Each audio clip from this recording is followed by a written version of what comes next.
যদি double input নিতে চাই সেক্ষেত্রে আমরা প্রথমে প্রিন্ট করে দিচ্ছি is out tab enter a double number এবং ডাবল ভ্যারিয়েবলস ইনপুট নেওয়ার জন্য আমাদের লিখতে হয় d হচ্ছে আমি ডাবল ভ্যারিয়েবল ডিক্লেয়ার করেছিলাম তো d equals to input dot next double already আমার জন্য এখানে সাজেশনস দেখাচ্ছে। তো এখানে যদি ক্লিক করলে আমরা আরো ডিটেইলসে এখান থেকে তোমরা দেখতে পাবে নেক্সট ডাবল কিভাবে কাজ করে এবং প্যারামিটারস সম্পর্কে। তো আমি নেক্সট ডাবল লিখে সেমিকোলন দিয়ে দিলাম, তাহলে এখানে একটা ডাবল টাইপ অফ ডেটা ও ইনপুট নিয়ে এই জায়গাতে স্টোর করবে। তারপরে যদি দেই is out tab enter a float number, সেই ক্ষেত্রে আমার লিখতে হবে f equals to input dot next float semicolon দিলেই হবে। এখানে বেসিক্যালি যখন ইনপুট নেওয়া হবে তখন আমাদের এই সিস্টেম আসলে প্রথমে বুঝতে পারবে না যে এটা কি ফ্লোট নাম্বার নাকি ডাবল নাম্বার। তো ডাবল নাম্বার গুলো হচ্ছে যেহেতু প্রেসিশন বেশি তাই ডাবল নাম্বার গুলোকে ফ্লোটে স্টোর করা সম্ভব না, কিন্তু ফ্লোট নাম্বার গুলোর যেহেতু প্রেসিশন কম এগুলো ইজিলি আমরা ডাবল নাম্বারে চাইলে স্টোর করতে পারি।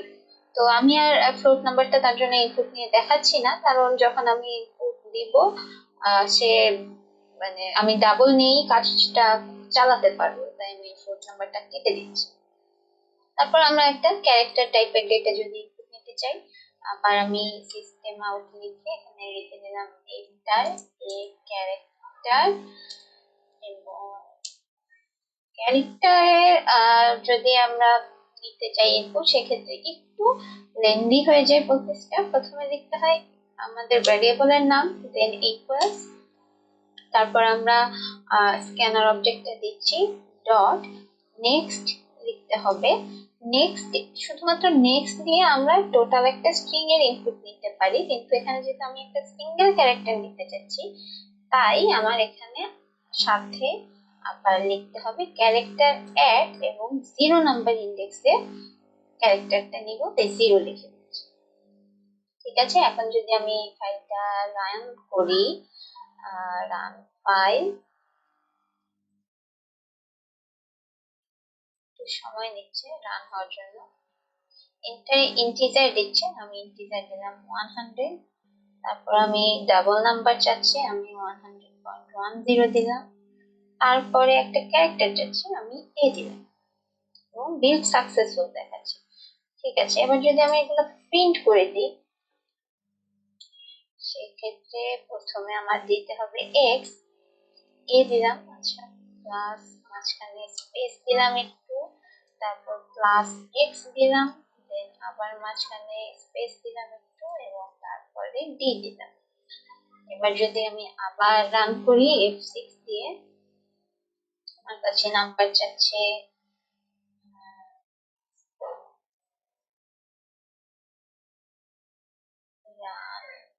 ফাইল দিচ্ছি, এন্টারে ইন্টিজার, আমার কাছে আবার ইন্টিজার চাচ্ছে।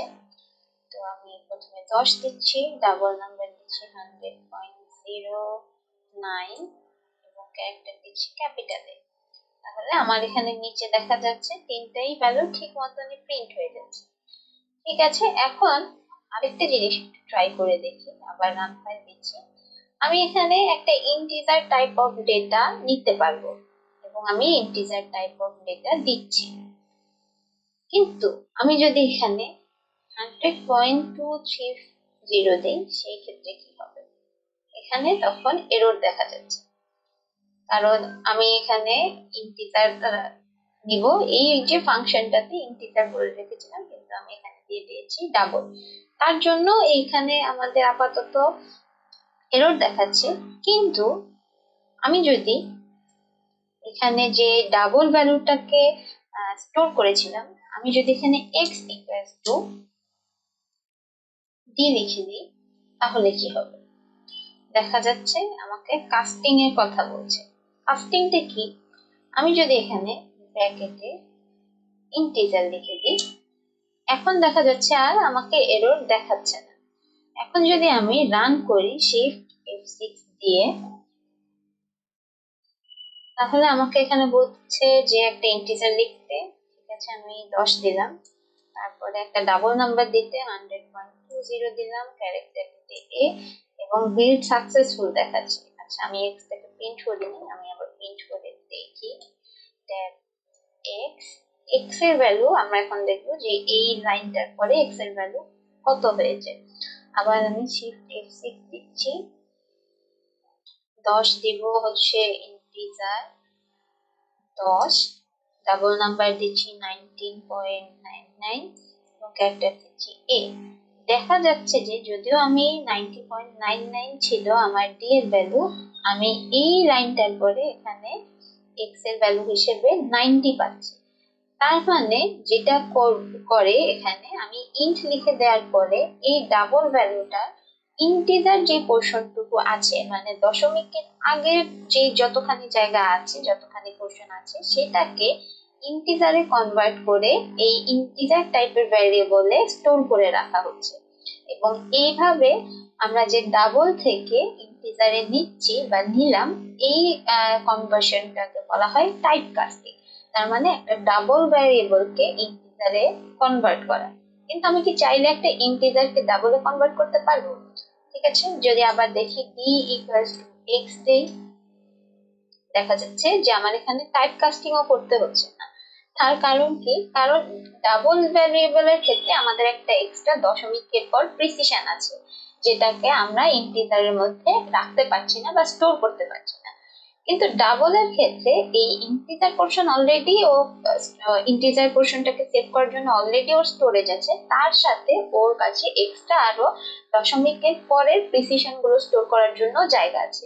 তো ও যখন এই ইন্টিজারটাকে স্টোর করবে, ও সিম্পলি ইন্টিজার দশমিকের মানে আগের জায়গাটাতে এই ইন্টিজারটাকে সিম্পলি বসিয়ে দিচ্ছে এবং দশমিকের পরের জায়গাগুলোতে জিরো গুলো দিয়ে অ্যাসাইন করে দিচ্ছে।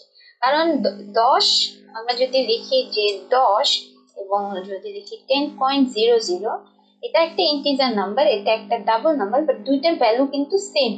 তার জন্য এখানে টাইপ কাস্টিং এর ক্ষেত্রে ওর কোনো সমস্যা হচ্ছে না, ডিরেক্ট টাইপ কাস্ট করে ফেলতে পারছে। কিন্তু যখন আমি উল্টোটা করব, ডাবল থেকে আমি যখন ইন্টিজার নিতে যাব, সেই ক্ষেত্রে আমার এভাবে ইন্ট লিখে টাইপ কাস্টিং করতে হবে।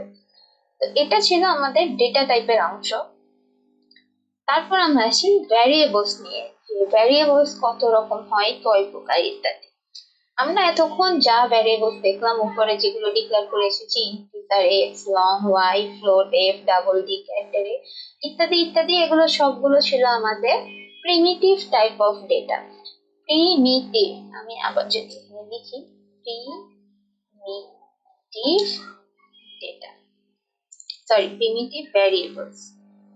আচ্ছা, আরেকটা জিনিস একটু ওইখানে আমি দেখিয়ে দিই, যে আমরা যদি জাভা কোডের ক্ষেত্রে কমেন্ট করতে চাই কোনো কিছু, মানে এই লাইনটা এক্সিকিউট হবে না, এটা জাস্ট মনে রাখার জন্য, বা আমাদের কোনো কিছু যদি নোট ডাউন করতে হয়, সেই ক্ষেত্রে আমরা এভাবে ডাবল স্ল্যাশ দিয়ে একটা লাইনকে পুরোটাকে কমেন্ট আউট করতে পারি। এখানে আমি যাই দিব না কেন, এ বি সি ডি যাই লিখি না কেন, পুরোটা কমেন্ট হয়ে যাবে ডাবল স্ল্যাশের পরে।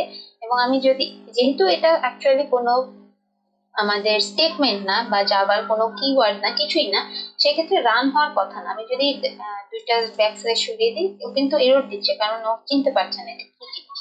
কিন্তু যদি আমি ডাবল স্ল্যাশ দিয়ে দিই, সেই ক্ষেত্রে এটা কমেন্ট আউট হয়ে গেছে এবং ইজিলি কোডটা রান হবে, কোনো সমস্যা হবে না। এভাবে আমরা একটা লাইনকে কমেন্ট করতে চাই। আর যদি এমন হয় যে আমি একটা 4-5টা পরপর লাইন কমেন্ট আউট করতে চাচ্ছি, যেমন এখানে যে আমি ইনপুট গুলো নিয়েছিলাম, আউটপুট গুলো নিয়েছিলাম, আমি যদি পুরোটাকে কমেন্ট আউট করতে চাই, সেক্ষেত্রে আমি স্ল্যাশ দিয়ে স্টার্ট দিব এবং এখানে আবার স্টার দিয়ে স্ল্যাশ দিব।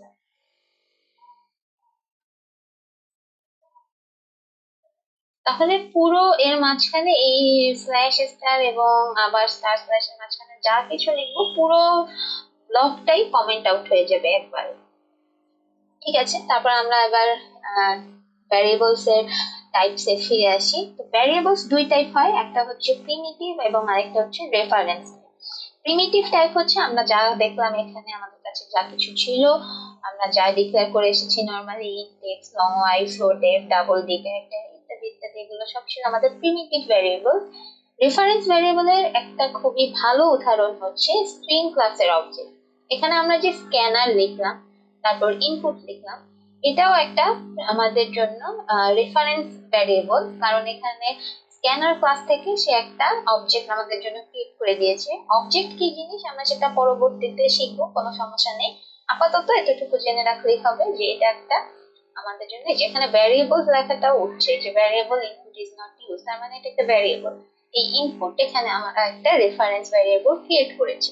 আরেকটা যদি আমি রেফারেন্স ভ্যারিয়েবল ক্রিয়েট করতে চাই, string S equals to new string,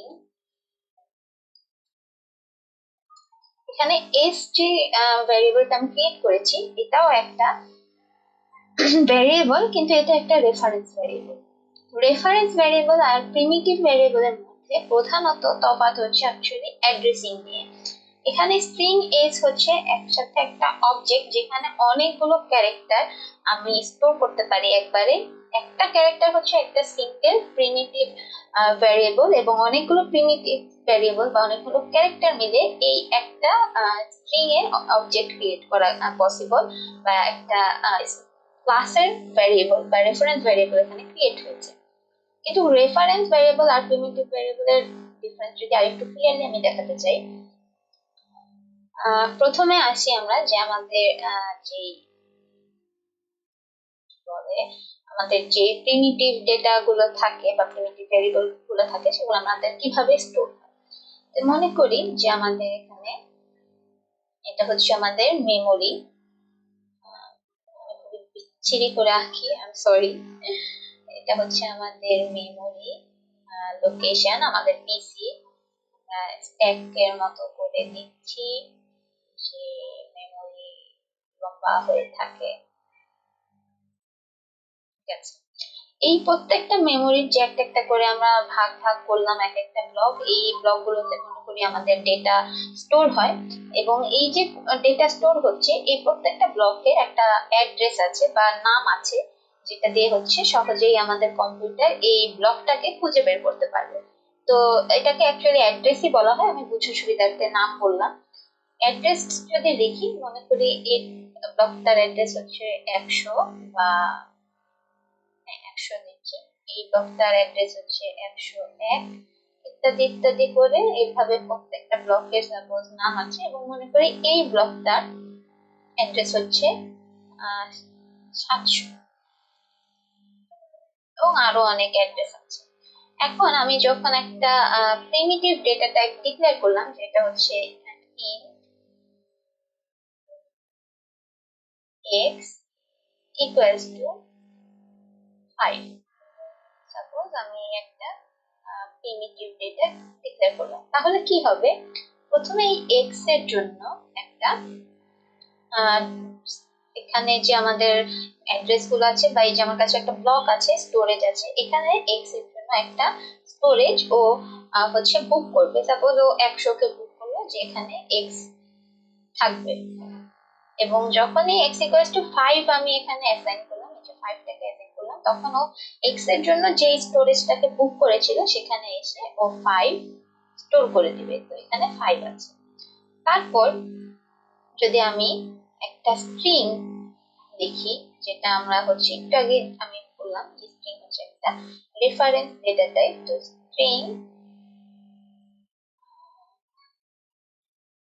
S রাখলাম, এবং আমি সাপোজ এখানে দিলাম যে এখানে হ্যালো আছে।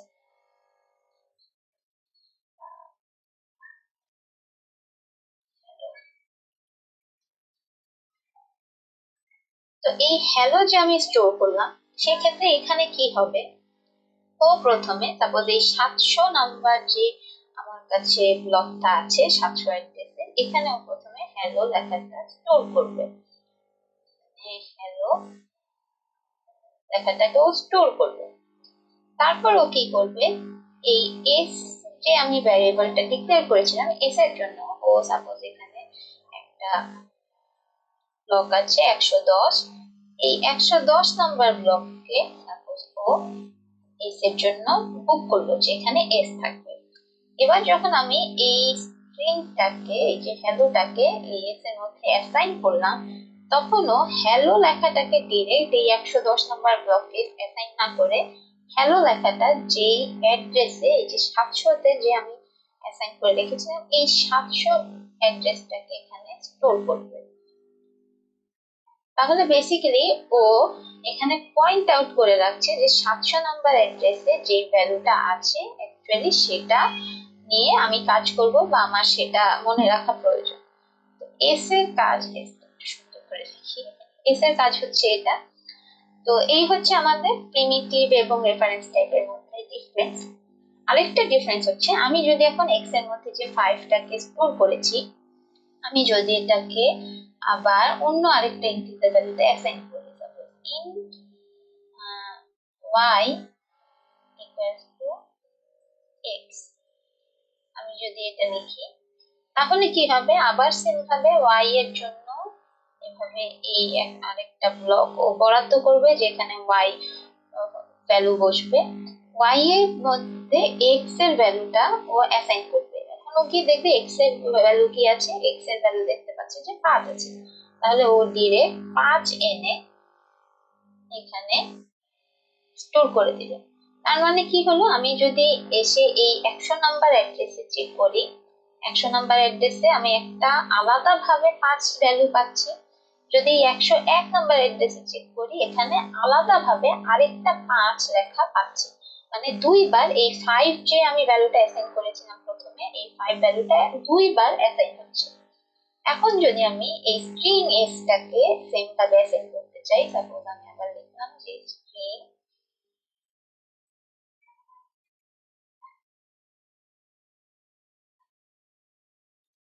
s2 equals to s। এখন যদি আমি এভাবে অ্যাসাইন করতে চাই, সেই ক্ষেত্রে কি হবে, ইন্টিজারের ক্ষেত্রে যেমন ডিরেক্ট 5 যে ভ্যালুটা ছিল অ্যাসাইন হয়েছে, s2 এর ক্ষেত্রে সেটা হবে না। s2 এর ক্ষেত্রে ও এখানে s2 এর জন্য একটা ব্লক বরাদ্দ করবে যে এখানে s2 ভ্যালু থাকবে, তারপর ও s এ যাবে, s এ গিয়ে ওই 700 লেখাটাকে পাবে যেটা হচ্ছে অ্যাড্রেস মিন করছে, এই 700 কে ও এখানে স্টোর করে দিবে। তাহলে যেটা হচ্ছে যে 700 স্টোর করাতে ও অ্যাকচুয়ালি এই 700 অ্যাড্রেসের হ্যালো লেখা স্ট্রিংটাকে ইন্ডিকেট করছে। আর আমরা যদি কোনোভাবে এখানে এই 700 অ্যাড্রেসের হ্যালো স্ট্রিংটাকে কোনোভাবে যদি চেঞ্জ করতে পারি বা মুছে ফেলতে পারি, তাহলে কিন্তু আসলে এস এবং s2 দুজনই চেঞ্জ হয়ে যাবে, দুজনের ভ্যালু একবার একসাথে চেঞ্জ হয়ে যাবে এবং আমরা আর এই 700 তে কি ছিল এই হ্যালো স্ট্রিংটাকে আর খুঁজে পাবো না। কিন্তু এখানে যদি কোনোভাবে আমি x এর ভ্যালুটাকে মুছে ফেলি বা চেঞ্জ করে ফেলি, তাহলে কিন্তু কোনো সমস্যা হবে না, কারণ y এ আলাদাভাবে এই 5 ভ্যালুটা স্টোর হয়েছিল এবং y এর ভ্যালুটা এখনো হচ্ছে ইনট্যাক্ট থাকবে। যার জন্য আমাদের হচ্ছে এখানে ভ্যালু গুলোকে রিজার্ভ করা বা স্টোর করা অনেক তুলনামূলক সহজ। কিন্তু স্ট্রিং এর ক্ষেত্রে আমরা দেখতে পাচ্ছি যে এই সমস্যাটা দেখা দিচ্ছে যে এক জায়গায় চেঞ্জ করলে আসলে পুরো সব জায়গার স্টোরেজে আমার ঝামেলা হচ্ছে। তো এই ছিল আমাদের রেফারেন্স টাইপ এবং প্রিমিটিভ টাইপের মধ্যে পার্থক্য। আজকের লেকচার আমাদের এতখানি পর্যন্তই। আশা করি তোমরা এর কাছে আজকের লেকচারটুকু ভালো লেগেছে। এতখানি পর্যন্ত তোমরা প্র্যাকটিস করতে থাকো, আমরা পরের ক্লাসে আরো নতুন কিছু টপিক সম্পর্কে জানবো এবং শিখতে পারবো। ততদিন পর্যন্ত সুস্থ থাকো এবং ভালো থাকো। আল্লাহ হাফেজ।